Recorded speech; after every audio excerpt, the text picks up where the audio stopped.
ان اللہ و ملائکتہ یصلون علی النبی یا ایھا الذین آمنوا صلوا علیہ وسلموا تسلیما اللہم صلی علی سیدنا و مولانا محمد وعلی آل سیدنا و مولانا محمد وبارک وسلم وصلی علیہ الصلاۃ والسلام علیک یا سیدی یا رسول اللہ وعلی آلک وصحبک یا سیدی یا حبیب اللہ الصلاۃ والسلام علیک یا سیدی یا نور العینین وعلی آلک وصحبک یا سیدی یا جد الحسنین الصلاۃ والسلام علیک یا سیدی یا رحمۃ للعالمین وعلی آلک وصحبک یا سیدی یا خاتم النبیین رب اشرح لی صدری ویسر لی امری واحلل عقدۃ من لسانی یفقہوا قولی۔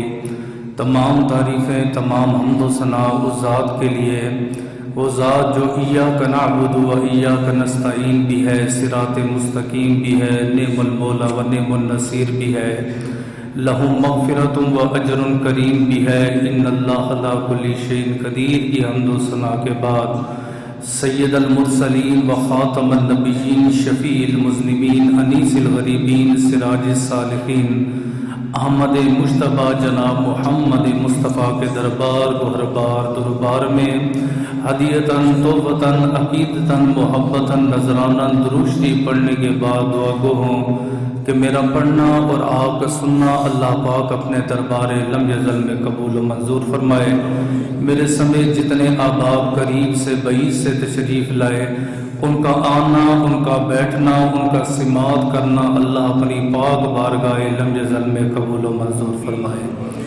اللہ پاک اپنی عظیم الشان کتاب قرآن پاک فرقان حمید برہان رشید میں ان لوگوں کا ذکر فرما رہا ہے، وہ لوگ جو غصے کو پی جاتے ہیں اور لوگوں کو معاف فرماتے ہیں۔ ماہ مبارک ماہ شعبان المعظم ہے، جس کے بارے میں سرکار دو عالم نے ارشاد فرمایا، رجب الشہر اللہ و شعبان الشہری و رمضان الشہر امتی۔ آپ نے فرمایا رجب اللہ کا مہینہ ہے، شعبان میرا مہینہ ہے، اور رمضان اللہ پاک نے میں محمد عربی کی امت کو مہینہ عطا فرمایا۔ اور یہ اتنا عظیم مہینہ ہے، اس کی ابتدا ہو چکی ہے۔ علماء فرماتے ہیں جو بندہ ماہ شعبان کا مہینہ پائے اور ماہ شعبان میں طاق عدد میں روزے رکھ لے، 3 روزے رکھ لے، 5 روزے رکھ لے یا 7 روزے رکھ لے، آپ نے فرمایا جب یہ فوت ہوگا اللہ اسے عذاب قبر سے بھی محفوظ رکھے گا، عذاب نار سے بھی محفوظ رکھے گا۔ بہت سارے لوگ پوچھتے ہیں جی شعبان میں کون سا وظیفہ پڑھنا ہے، شب بارات بھی آ رہی ہے، کون سے اعمال کرنے ہیں؟ تو اللہ کے نبی کا فرمان ہے جو کوئی امتی شعبان کا مہینہ پائے اور 700 مرتبہ میری ذات کے اوپر درود و سلام کا نذرانہ پیش کرے۔ اب آپ کی مرضی ہے 1 دن میں پڑھیں، 2 دن میں پڑھیں، 3 دن میں پڑھیں، 700 مرتبہ میرے اوپر درود پڑھیں۔ خدا کی فرشتوں کی ایک جماعت زمین پہ اترتی ہے، وہ درود لے کر میرے روزے تک مجھ پر پہنچاتی ہے۔ آپ نے فرمایا جب یہ بندہ مر جائے گا وہ خدا کے فرشتے قیامت تک اس کے لیے استغفار فرماتے رہیں گے۔ تیسرا عمل حضرت عائشہ صدیقہ رضی اللہ تعالی عنہا ام المومنین فرماتی ہے کہ رمضان کے علاوہ سب سے زیادہ روزے اللہ کے نبی نے ماہ شعبان میں رکھے ہیں۔ یہ جو مہینہ ہے، میں نے اللہ کے نبی سے عرض کی اللہ کے رسول کیا وجہ ہے؟ رجب بھی ہے، شوال بھی ہے، اور بھی بہت سارے مہینے ہیں، آپ رمضان کے علاوہ شعبان میں اتنے روزے کیوں رکھتے ہیں؟ آپ نے فرمایا اے صدیق باپ کی صدیقہ بیٹی، اس مہینے میں امت کے اعمال خدا کی بارگاہ میں پیش ہوتے ہیں، میں چاہتا ہوں کہ میرے جب اعمال پیش ہوں تو میں روزے کی حالت میں ہوں۔ قرآن کریم کی جو میں نے آیت پڑھی ہے اس میں 3 لوگوں کا ذکر ہے۔ اللہ فرماتے ہیں والقاظمین الغیظ، وہ لوگ جو غصے کو پی جاتے ہیں، والعافین عن الناس، اور وہ لوگ جو لوگوں کو معاف کرتے ہیں۔ تیسرے نمبر پہ فرمایا واللہ یحب المحسنین، اور جو نیکی کرتا ہے اللہ نیکی کرنے والوں کو پسند فرماتا ہے۔ اس آیت کا انتخاب اس لیے کیا جو آج کا دور ہے نا، ہر چھوٹا ہر بڑا وہ غصے کا شکار ہے۔ ہمارے پاس لوگ آتے ہیں جی کوئی غصے کا حل بتائیں، باہر رہتا ہوں ٹھیک رہتا ہوں، گھر جاتا ہوں غصہ آ جاتا ہے، اور جب انسان کو غصہ تیز ہوتا ہے غصے کی وجہ سے طلاق، غصے کی وجہ سے خون خراب ہے، غصے کی وجہ سے عدالتیں بھری ہوئی ہیں، غصے کی وجہ سے خاندان ٹوٹ گئے، غصے کی وجہ سے گھر برباد ہو گئے۔ تو آج کی جو ہماری گفتگو ہے وہ اسی غصے کے حوالے سے ہوگی۔ اسلام میں کون سا غصہ جائز ہے تو کون سا حرام ہے، اور اگر آپ کو غصہ آتا ہے تو غصے کو کنٹرول کیسے کرنا ہے۔ اللہ کی بارگاہ میں دعا ہے کہ مجھے حق اور سچ بیان کرنے کی، آپ کو سننے کی اور اس پر عمل کرنے کی توفیق عطا فرمائے۔ میمون بن عنہ ایک بزرگ ہیں، آپ اپنے گھر میں بیٹھے ہوئے تھے کہ لونڈی جو ہے وہ سالن لے کر آئی، تھوڑے سے وہ جلد بازی میں آئی، جلد بازی میں آنے کی وجہ سے سالن کا تھوڑا سا شوربہ آپ کے کپڑوں پہ گر گیا۔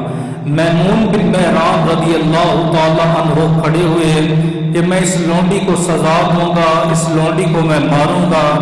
آپ جیسے ہی کھڑے ہوئے اس وقت کی لونڈیاں جو تھی وہ قرآن کی حافظ تھی، تو اس لونڈی نے سب سے پہلے قرآن کی یہ آیت پڑھی والقاظمین الغیظ، وہ لوگ جو غصے کو پی جاتے ہیں۔ یہ آیت پڑھنی تھی، میمون بن مہران وہیں پہ بیٹھ گئے۔ پھر لونڈی قریب آئی، اس نے کہا حضرت قرآن کی اگلی آیت پڑھ کے سناؤ۔ آپ نے فرمایا سناؤ۔ فرمایا قرآن کہتا ہے والعافین عن الناس، وہ لوگ جو غصے کو پی جاتے ہیں تو لوگوں کو معاف کرتے ہیں۔ غصہ بھی آپ نے پی لیا، اب مجھے خدا کے لیے معاف بھی کر دو۔ آپ نے اسے معاف بھی کر دیا۔ پھر اس نے کہا حضرت اگر اجازت دو یہ آیت آگے پڑھ کے سناؤ۔ فرمایا پڑھ کے سناؤ۔ فرمایا واللہ یحب المحسنین، اللہ نیکی کرنے والوں سے محبت فرماتا ہے۔ میمون بن مہران کھڑے ہوئے، آپ نے فرمایا میں نے غصے کو بھی پی لیا، تجھے معاف بھی کر دیا، اور قرآن کی آیت پہ عمل کرتے ہوئے تجھے خدا کے مصطفیٰ کے لیے آزاد کرتا ہوں۔ سمجھ آئیے؟ یہ آیت انسان کو اگر یاد ہو نا، علماء فرماتے جس کو زیادہ شدید غصہ آتا ہو، یہ آیت ہے وہ کم از کم اول آخر ایک بار درود شریف 41 مرتبہ روز پڑھ کے اپنے اوپر پھونکے، 3 دن یہ عمل کرے، انشاءاللہ قرآن کے صدقے اللہ پاک اس کو شفا عطا فرمائے گا۔ انسان جو ہے یہ گوشت سے بنا ہوا ایک لوتھڑا ہے، اللہ پاک نے اس کے اندر مختلف جذبات رکھے ہوئے ہیں۔ کبھی انسان کو آپ بخیل دیکھیں گے، کبھی انسان کو آپ سخی دیکھیں گے، کسی انسان کو آپ غصے والا دیکھیں گے، کسی انسان کو آپ پیار والا دیکھیں گے، کیونکہ اس لوتھڑے کے اندر اللہ پاک نے مختلف جذبات کو رکھ دیا ہے۔ اب جو یہ بندہ کہتا ہے نہیں مجھے الحمدللہ غصہ نہیں آتا، وہ اس کائنات کا سب سے بڑا بغیرت آدمی ہے جو کہتا ہے کہ مجھے غصہ نہیں آتا، کیونکہ غصے کا تعلق جو ہے وہ غیرت کے ساتھ ہے، اور نبی کا فرمان ہے، آپ نے فرمایا میں غیرت والا ہوں اور سب سے بڑا غیرت والا اس کائنات میں وہ خدا ہے۔ غصے کا نہ آنا سمجھو اس انسان کا ضمیر مر گیا، اس انسان کی غیرت مر گئی ہے۔ غصے کا آنا بھی ضروری ہے اور بے وجہ آنا یہ جائز نہیں ہے۔ اب بلا تمثیل اللہ کی غیرت کیا ہے؟ مصر والوں نے یوسف علیہ السلام کی بولی لگائی، بولی۔ اللہ کی غیرت جب جاگی 7 سال تک مصر میں قحط سالی رہی، 7 سال تک۔ فرمایا میں نے نبی بھیجا تھا تبلیغ کے لیے، دین کے لیے، تم نے میری غیرت کے اوپر ہاتھ ڈالا، تم نے میرے نبی کی بولی لگا دی ہے۔ نبی فرماتے میں سب سے بڑا غیرت والا ہوں۔ کیا اما عائشہ فرماتی نبی کی جہاں تک ذات کا مسئلہ تھا، آپ نے اپنی ذات کے حوالے سے نہ کسی کو گالی دی ہے، نہ میرے نبی نے غصہ کیا، نہ میرے نبی نے انتقام لیا، لیکن اگر اللہ کی ذات کا مسئلہ آ جاتا تب میرے نبی انتقام بھی لیتے، میرے نبی غصہ بھی فرماتے۔ تو ہر وہ غصہ جو کمزور پہ نکالا جاتا ہے، اپنے سے چھوٹے پہ نکالا جاتا ہے، اپنے سے کم تر میں نکالا جاتا ہے، بے وجہ غصہ جھاڑا جاتا ہے، یہ حرام ہے۔ لیکن اگر غصہ مثال ہے باپ اپنے بیٹے پہ کر رہا ہے کہ تو نماز نہیں پڑھ رہا، باپ اپنے بیٹے پہ غصہ کر رہا ہے تو دین کی تعلیم نہیں سیکھتا، باپ اپنے بیٹے کو تربیت کے لیے غصہ کر رہا ہے، یہ اسلام کہتا ہے جائز ہے۔ یہ غصہ اللہ کے نبیوں نے بھی کیا، علماء نے بھی کیا، اولیاء نے بھی کیا۔ اب جس غصے کو اسلام نے حرام کہا ہے وہ کون سا غصہ ہے؟ آپ نے نماز جمعہ پڑھا، گھر گئے، کھانے میں تاخیر ہو گئی، خواہ مخواہ غصہ ہو گیا۔ آپ گھر گئے، کھانے میں نمک تیز ہو گیا، خواہ مخواہ آپ کا غصہ تیز ہو گیا۔ چھوٹی چھوٹی بات پہ غصہ آ جانا، چھوٹی چھوٹی بات پہ ہاتھ اٹھا لینا، چھوٹی چھوٹی بات پہ طلاق کی باتیں کرنا، چھوٹی چھوٹی بات پہ مخلوق خدا کے گریبان میں ہاتھ ڈالنا، اس سے اسلام نے حرام کیا ہے۔ یہ ہم نے اپنے آپ میں خود پالا ہوا ہے۔ اب اللہ کے رسول کے زمانے میں جن لوگوں کو غصہ آیا، اب دیکھیں میرے نبی نے کیسے حل کیا۔ ایک غلام آیا، جو لباس غلام کا تھا وہی لباس اس کے آقا کا تھا۔ دور ایسا تھا کہ غلاموں کا لباس اور ہوتا تھا، آقا کا لباس اور ہوتا تھا۔ تو کسی نے پوچھا کہ یہ کیا بات ہوئی کہ غلام کا جیسا لباس ہے ویسے آقا کا ہے، جیسے غلام سواری پر بیٹھتا ہے ویسے آقا بیٹھتا ہے۔ اس کے آقا نے کہا ایک دن میں اپنے غلام کو مار رہا تھا، مجھے پتہ نہیں تھا، پیچھے اللہ کے نبی کھڑے ہوئے تھے۔ آپ نے فرمایا جوان تو اس پہ ہاتھ اٹھا رہا ہے، تو اس پہ غصہ کر رہا ہے، تیرا رب اس سے بھی زیادہ قادر ہے کہ وہ تجھے سزا دے۔ آپ کہتے مجھے شرم آئی، میں نے ہاتھ نیچے کر دیا۔ پھر میرے نبی نے کہا یہ غلام تمہارے ماتحت ہے، جو کھاتے ہو تم وہی کھاؤ، جو خود پہنتے ہو ان کو پلاؤ۔ کہتے اس کے بعد میں نے قسم اٹھا لی، جو لباس میں پہنتا ہوں اپنے غلاموں کو بھی وہی لباس پہناتا ہوں، جو کھانا میں خود کھاتا ہوں اپنے غلاموں کو بھی وہی کھانا کھلاتا ہوں۔ صرف اتنی بات کی کہ رب تیرا قادر ہے۔ اب اللہ کے نبی بیٹھے ہوئے، آپ کے دائیں جانب ابو بکر صدیق ہے، سامنے ایک جناب یہودی بیٹھا ہوا ہے۔ حضرت ابو بکر صدیق کو اس نے گالی دی ہے۔ ہمیں ایک گالی کو دیر ہی نہیں ہوتی، ہم اس کا گریبان پکڑ لیتے ہیں۔ اس نے جی مجھے گالی دی ہے، گالی تو دور کی بات نہیں، یہ 2024 ہے، آپ 2 مرتبہ کسی کو نگاہ بھر کے دیکھ لے وہ آپ کا گریبان پکڑ لے گا۔ صبر کا دامن ہی ختم ہو گیا۔ اب دیکھیں میرے نبی کے بارگاہ ہے، دائیں ابو بکر صدیق ہے، سامنے بندہ بیٹھ کے گالیاں دے رہے سامنے، اور میرے نبی مسکرا رہے ہیں۔ ابو بکر صدیق کی تربیت دے کے خاموش رہے۔ اس نے پھر گالی دی، آپ پھر خاموش رہے۔ اس نے تیسری بار گالی دی، آپ نے تیسری بار اس کی گالی کا ہلکا سا جواب دیا۔ گالی کا جواب گالی سے نہیں، صرف ہلکا سے آپ نے جواب دیا۔ اللہ کے نبی نے چادر لی، اٹھ کے چلے گئے۔ حضرت ابو بکر صدیق نے عرض کیا، 3 مرتبہ اس نے برا بلا کہا تو میں 3 مرتبہ خاموش رہا، تیسری مرتبہ میں نے جواب دیا، آپ وہاں سے چلے گئے۔ آپ نے فرمایا ابو بکر صدیق جب وہ آپ کو گالیاں دے رہا تھا آپ صبر کر رہے تھے، خدا کے فرشتے اس کی گالیوں کا جواب دے رہے تھے۔ لیکن جب آپ کو غصہ آیا، آپ نے غصے میں جواب دیا، خدا کے فرشتے وہاں سے اٹھ کے چلے گئے، میں محمد وہاں بیٹھ کے کیا کروں؟ تو اللہ کے نبی وہاں پہ نہ بیٹھے۔ اندازہ لگاؤ جی ابو بکر صدیق کو غصہ آ جائے، رحمت کے فرشتے چلے جاتے ہیں۔ جس گھر میں باپ غصہ کر رہا ہے، صبح صبح ماں بچوں پہ غصہ کر رہی ہے، بڑا چھوٹے پہ غصہ کر رہا ہے، چھوٹا بڑے پر غصہ کر رہا ہے، بتاؤ اس گھر میں دعا کیسے قبول ہوگی؟ اس گھر میں رحمت کے فرشتے کیسے آئیں گے؟ اس گھر کا دسترخوان وسیع کیسے ہوگا؟ اس لیے علماء نے فرمایا یہ جو غصہ ہے یہ حرام ہے۔ دوسرا غصہ کون سا ہے؟ جو ہم نے خود پالا ہوا ہے، بیٹھے رہیں گے فارغ بیٹھے رہیں گے، فلاں اچھا کھا رہا ہے، کیوں کھا رہا ہے؟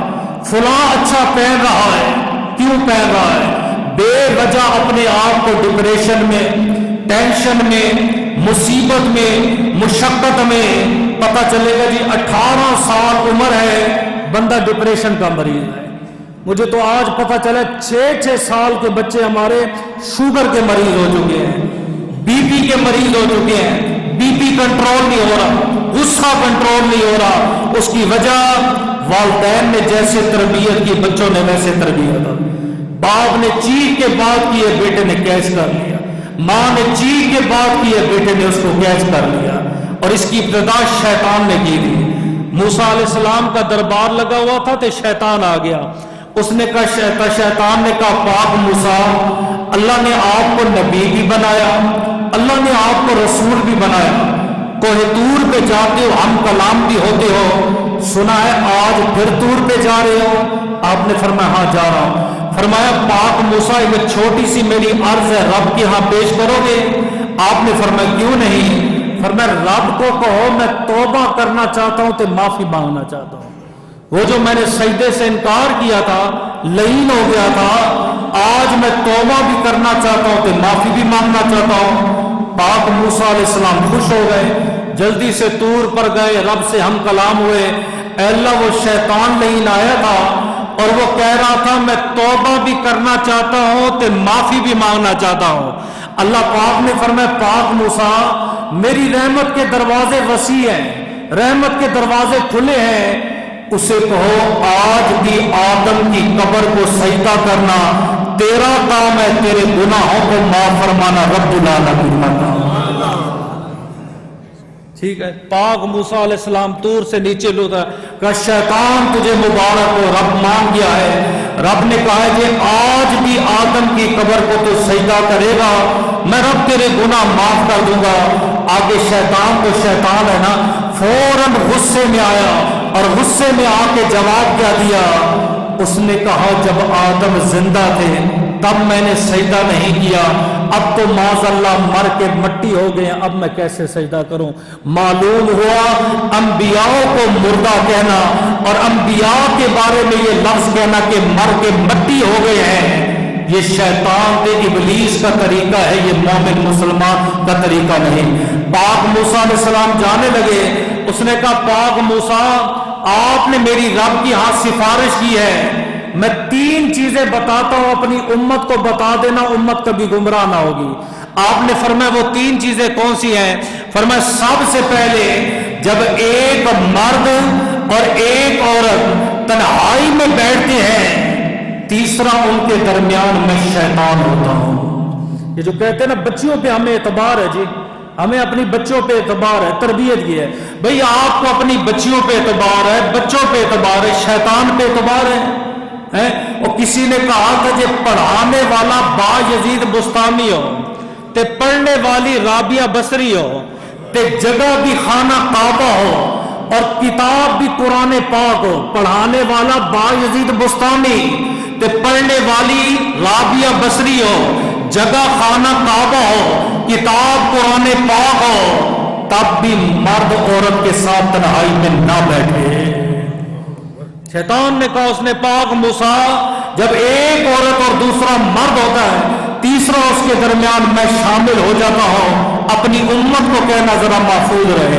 دوسرا شیطان نے کہا کہ جب انسان کو غصہ آتا ہے، فرمایا جب انسان کا غصہ تیز ہوتا ہے، فرمایا رگوں میں خون اتنا گردش نہیں کرتا جتنا تیزی سے اس کی رگوں میں گردش کرتا ہوں۔ بھائی بھائی کا گربان پکڑ لے گا، بیٹا باپ کا دشمن بن گیا ہے، بیوی خامن کی دشمن بن گئی ہے۔ رات کو روز شیطان کا دربار لگتا ہے، سارے شتونگڑے آتے ہیں، کوئی کہتا ہے حضرت میں نے جو ہے نا آج لڑائی کروا دی، وہ کہتے چلو ٹھیک ہے، ایک کہتے جی قتل ہو گیا، کہتے ٹھیک ہے، ایک کہتا ہے جناب میں نے فلاں کو یہ کر دیا، وہ کہتے ٹھیک ہے۔ اچانک ایک شیطان کہتا ہے میں نے غصے میں آ کر میاں بیوی کو غصہ دلایا اور دونوں میں طلاق کروا دی ہے۔ شیطان اسے اپنے تخت پہ بٹھاتا ہے اور کہتے تو ہی میرا اصلی جانشین تے، تو ہی میرا اصلی وارث ہے۔ فرماتا ہے والقاظمین الغیظ، وہ لوگ جو غصے کو پی جاتے ہیں اور لوگوں سے جو ہے نا درگزر کرتے ہیں۔ کوشش کریں معاف کرنا سیکھیں، جتنا بھی آپ کو غصہ آئے آپ ایک دفعہ کنٹرول کرنا سیکھیں۔ بنی اسرائیل کا فاسق دے فاجر ہے، کسی نے خواب میں دیکھا کہ جنت میں ہے، جنت میں ٹہلتا جا رہا ہے، انہوں نے کہا بھئی تو جنت میں چلا گیا، ہم نے نہ تجھے نماز پڑھتے دیکھا، نہ روزہ رکھتے دیکھا، نہ صوم و صلاۃ کی پابندی کرتے ہوئے دیکھا، تو کیسے جنت میں گیا؟ اس نے کہا کئی سالوں سے گھر میں گوشت نہیں پکا تھا، ہمارے ہاں صبح سالن ٹھیک ہو رات کو خراب ہو جائے نا تو بیوی کی شامت آ جاتی، گھر والوں ماں ہو تو ماں کی شامت۔ اس نے کہا کئی سال تک گھر میں گوشت نہیں پکا، غربت کی زندگی گزاری ہے، سالوں بعد شکار ملا، میں نے گھر والی کو کہا اچھا سا سالن تیار کرو، جب بیوی نے سالن بنایا نمک اس میں تیز تھا، میرا دل تھا کہ میں اسے ماروں، میں نے ہاتھ اٹھایا، پھر دل میں خیال آیا ہے تو یہ بھی تو خدا کی بندی ہے، تو یہ بھی خدا کی مخلوق، آپ کہتے ہیں میں نے بیوی پہ رحم کیا، میرے رب نے میرے اوپر رحم فرما دیا۔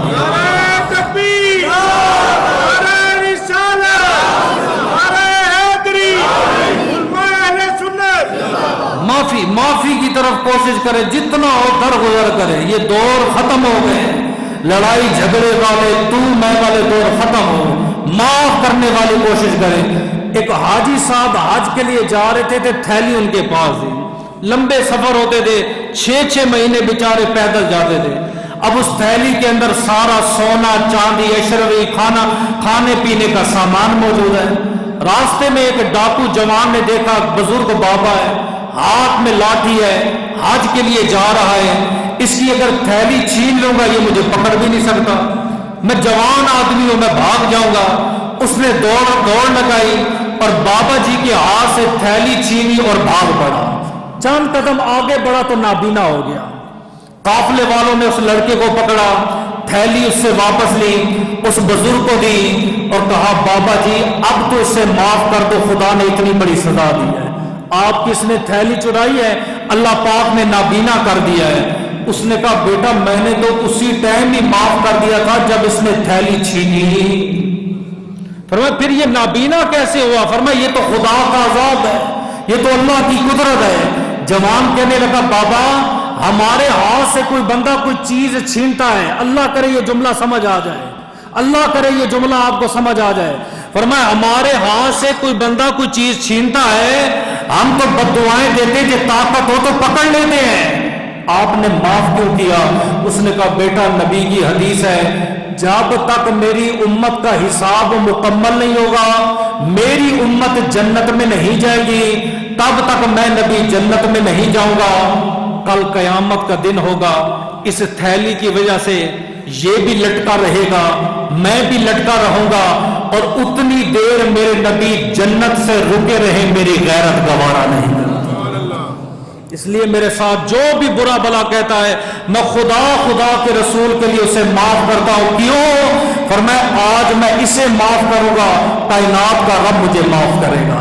اچھا کچھ لوگوں کی عادت ہوتی ہے وہ آپ کو غصہ دلاتے ہیں، آپ کو سمجھ نہیں آ رہی ہوتی ہے، فیس بک پہ آپ کو غلط کمنٹس بھیج دیا، جان بوجھ کے اس کو پتہ ہے یہ فلان نام سے چڑھتا ہے وہ نام سے بلا لینا، اس کو پتہ ہے کہ آپ کے ہنسنے سے یہ چڑھتا ہے آپ کے سامنے ہنسنا، آپ اپنے آپ کو خود اس کا عادی بنا دیتے ہو، آپ اپنی کمزوری اس کے سامنے خود رکھتے ہو۔ میں آپ کو مثال دیتا ہوں، ایک بندہ ایک سادھو کے پاس گیا، سادھو کے پاس، اس نے کہا حضرت آگ ہے آپ کے پاس؟ آگ پرانے زمانے میں آگ بھی ایک دوسرے کو دیتے تھے استعمال کے لیے، اس نے کہا نہیں آگ نہیں ہے۔ تھوڑی دیر بعد پھر دستک دی، بابا جی آپ کے گھر میں آگ ہے؟ اس نے کہا بیٹا میں نے کہا ہے نا آگ نہیں ہے۔ پھر تیسری بار آ گیا، دروازے پر دستک دی، بابا جی آگ ہے؟ اب بابا جی آگ بگولے، اس نے کہا نہیں ہے، کتنی دفعہ کہے آگ نہیں ہے؟ اس نے کہا دھواں تو نظر آ رہا ہے، دھواں تو ابھی ساروں کو سمجھ نہیں آئی، میں نے 4 دفعہ پڑھے مجھے پھر سمجھ آئی، چوتھی بار پھر گیا، پھر آ کے دروازے پہ دستک دی۔ آج کے دور میں جوان کو کم غصہ ہے، بزرگ کو زیادہ ہے، عورت کو زیادہ آ رہا ہے اور مرد کو عورت کی بنسبت کم آ رہا ہے۔ طلاق کا سبب سارا مردوں کے ذمہ نہیں ہے، ان میں عورتوں کا بھی قصور ہے۔ چوتھی بار آیا پھر دستک دی، اس نے کہا بابا آگ ہے؟ بابا نے کہا وہ تجھے سمجھ نہیں آتی، میں نے جو کتنی دفعہ کہا ہے آگ نہیں ہے، کدھر ہے آگ؟ اس نے کہا شعلہ تو نظر آ رہا ہے۔ بابا جی نے اس کا ہاتھ پکڑ لیا، اس نے کہا کدھر ہے دھواں تے کدھر ہے شعلہ؟ اس نے کہا اپنی شکل آئینے میں جا کے دیکھنا ہے۔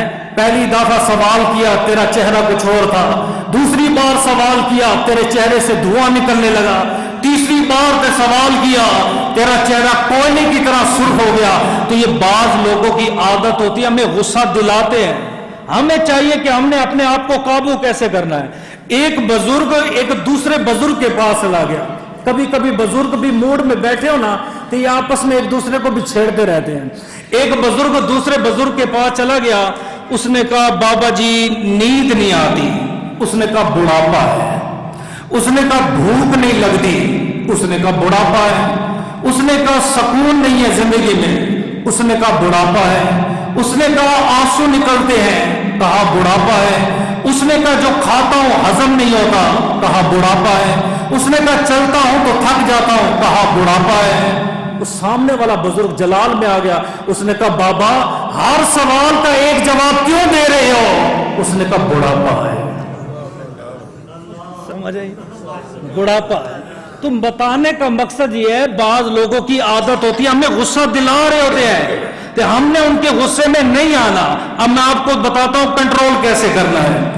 عیسیٰ علیہ السلام جا رہے تھے، ایک جوان لڑکے نے دیکھا نا، عیسیٰ علیہ السلام کو اس نے گالی دے دی، ساتھ آپ کے صحابی بھی تھے، جاننے والے بھی تھے، آگے بڑھے، آپ نے فرمایا نہیں، آپ نے ایسے ہاتھ اٹھائے، دعا دی، گھر چلے گئے، اگلے روز آئے، دوستوں نے کہا حضرت آپ کو پتہ ہے وہ فلاں محلے کے عیاش لڑکے نے آپ کو گالی دی ہے؟ آپ نے فرمایا ہاں۔ حضرت وہ آپ نے گالی سنی بھی ہے؟ ہاں میں نے سنی ہے۔ حضرت آپ نے اس کو دعائیں دی ہیں، کیوں؟ آپ نے فرمایا بیٹا جو برتن میں ہوتا ہے نا وہی باہر آتا ہے، میرے والدین نے برتن میں دعائیں ڈالی ہیں، میں نے دعائیں دی ہیں، اس کے والدین نے گالیاں دی ہیں، اس نے گالیاں دی ہیں۔ ہمیں دعاؤں کے لیے رب نے بھیجا ہے، اس کو گالیوں کے لیے بھیجا ہے۔ تو یہ سوچ کے اپنے آپ کی کوشش کریں، قابو کریں۔ امام اعظم ابو حنیفہ کو کسی نے آ کے بتایا، بعض دفعہ ہمارے کان کو بھرتا ہے، کان، تاکہ اس کو غصہ آئے۔ کسی نے کہا حضرت جی فلاں لڑکا جو ہے نا وہ آپ کو گالیاں دیتا ہے، آپ نے مٹھائی کا ڈبہ لے کے اس کے گھر بھجوا دیا۔ لوگوں نے کہا حضرت وہ آپ کو گالیاں دیتا ہے، آپ نے فرمایا نبی کا فرمان ہے جب امتی بے وجہ کسی کو گالیاں دیتا ہے خدا اس کی نیکیاں اٹھا کے اس آدمی کو دے دیتا ہے، وہ اپنی نیکیاں مجھے دے رہا ہے، میں امام ہو کے اس کا منہ نہیں میٹھا کرا سکتا۔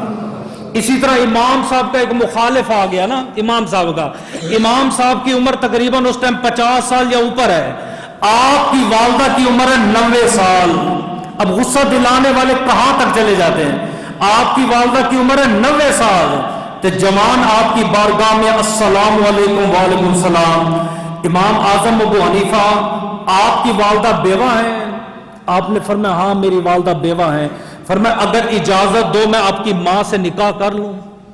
اب 90 سال کی عورت ہو تے 50-60 سال کا جناب اس کا جوان بیٹا اور وقت کا امام ہو، اس کے سامنے آ کے کوئی ماں کے رشتے کی بات کرے، کوئی بیٹا برداشت نہیں کرے گا۔ لیکن امام اعظم ابو حنیفہ کی دانائی اور صبر کا عالم دیکھیں، آپ نے فرمایا جوان میری ماں بیوہ بھی ہے، عاقلہ بھی ہے، بالغہ بھی ہے، آپ خود جا کے اس سے سوال کریں، وہ اپنے نکاح کا حق خود رکھتی ہے، میری محتاج نہیں ہے۔ اتنی بات کہی، آپ چلے، پیچھے مڑ کے دیکھا، اس آدمی کی روح پرواز ہو گئی۔ لوگوں نے کہا حضرت آپ نے تو کچھ کہا ہی نہیں، پھر اس کی جان کیسے گئی؟ فرمایا امام اعظم ابو حنیفہ کے صبر نے اس بندے کی جان لے لی ہے۔ صبر میں ہر بار میں نہیں ہوتا کہ آپ جواب دیں، میں یوں کہ اینٹ کا جواب پتھر سے، یہ کفار کا طریقہ ہے، اہل اسلام کا طریقہ نہیں ہے۔ سمجھ، ایک بزرگ جمعے میں خطاب کر رہے تھے، کسی نے 3 پرچیاں لکھ کے بھیجی ہیں۔ پہلی پرچی پہ لکھا آپ کافر ہیں، ٹھیک ہے۔ دوسری پرچی پہ اس نے لکھا آپ ولد و زنا حرامی ہیں، معاذ اللہ، اس کو کہتے ہیں کہ جس کے ماں باپ کا نکاح نہ ہو۔ تیسری پرچی پہ لکھا جواب سنبھل کے دینا، آپ منبر رسول پہ بیٹھے ہیں، یعنی سوال بھی کر دیے اور سوال کے ساتھ تنبیہ بھی کر دی کہ جواب سختی میں نہ دینا۔ آگے وہ بزرگ بڑا سمجھدار تھا. ظاہری بات ہے آپ کرسی اسے دیتے ہو جس کو آپ سمجھدار سمجھتے ہو، کہ رب اپنے نبی کا ممبر اسے دیتا ہے جسے رب سمجھدار سمجھتا ہے. ہر جاہل کو پاگل کو رب یہ ممبر نہیں دیتا.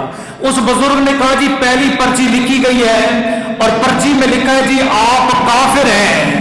اس بزرگ نے کہا لا الہ الا اللہ محمد رسول اللہ، لو بھائی میں نے کلمہ پڑھ لیا اب میں مسلمان ہو گیا. دوسری پرچی پہ لکھا ہے جی آپ ولد و زنا ہیں، آپ کے ماں باپ کا نکاح نہیں ہوا.